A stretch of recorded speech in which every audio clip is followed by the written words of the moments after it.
Alors, l'auteur, il joue un peu avec nous parce que dans le deuxième tome, je vous disais que ça se finissait sur un face-à-face entre Ren et un personnage dont je n'ai pas dit le nom. Et bien, ce face-à-face, il a changé beaucoup de choses et du coup, il y avait une attente. Sauf que l'auteur va pas aller sur cette attente, donc il va créer une double attente parce que nous, on vient pour avoir une confrontation directe et c'est pas ce qu'on voit. C'est seulement après coup que la confrontation a son impact. Donc, c'était très malin d'écrire ce troisième tome comme ça parce que ça casse l'anticipation du lecteur, tu vois, c'était très intéressant. L'autre truc, c'est que je pense que ce manga aurait dû être beaucoup plus lent. Quand je vois la densité de texte dans le tome 2 et la densité de texte dans le tome 3, tu sens qu'il a vraiment mis tout ce qu'il fallait mettre parce qu'il avait plus, il pouvait pas continuer sa série. Et c'est dommage parce que dans le tome 3, on sent vraiment que dans l'écriture, il y a des trucs qui sont rushés, il y a des jonctions qui sont faites de manière un peu forcée, un peu brutale, tu vois. Surtout que là, on parle de psychologie, on parle d'hypnose, on parle de manipulation, de mémoire, on parle de stratégie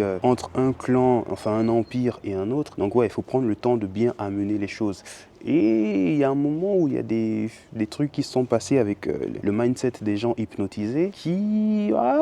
c'est arrivé comme un cheveu sur la soupe et j'ai fait ah c'est dommage. Le manga aurait dû être plus lent pour pouvoir écrire un peu mieux le développement et les changements des personnages en fait. Donc c'était vraiment très dommage. Mais cependant très bon tome. Il y a plusieurs niveaux de lecture et il y a plusieurs niveaux aussi d'interprétation. À un moment le manga m'a fait penser un peu à une critique sur l'effet des réseaux sociaux, l'effet de la télé, donc l'effet de tous ces médias là sur notre vie, sur notre façon de penser, sur nos habitudes, toute cette influence qu'on a de façon passive et inconsciente. Ceci étant dit, les recommandations. Ce manga, il a été un peu vendu pour être dans le même acabit que Death Note. Et c'est vrai que le personnage principal, Ren, fait beaucoup penser par exemple à Light Yagami. Mais moi, si je dois vous faire une recommandation, il me semble que j'en avais déjà parlé, c'est Phone One, qui en français, je crois, c'est Perfect Crime. Dans Phone One, tu as vraiment ce délire d'hypnose. Tu as aussi un peu le même discours sur la faiblesse humaine qui fait en sorte que les gens deviennent mauvais. À la fin du manga, Lost Brain du coup, il y a un petit questionnaire qui est fait sur votre psychologie, sur votre personnalité et il y a 6 réponses possibles. J'aimerais bien, si vous l'avez lu et si vous avez fait ce test, que vous me disiez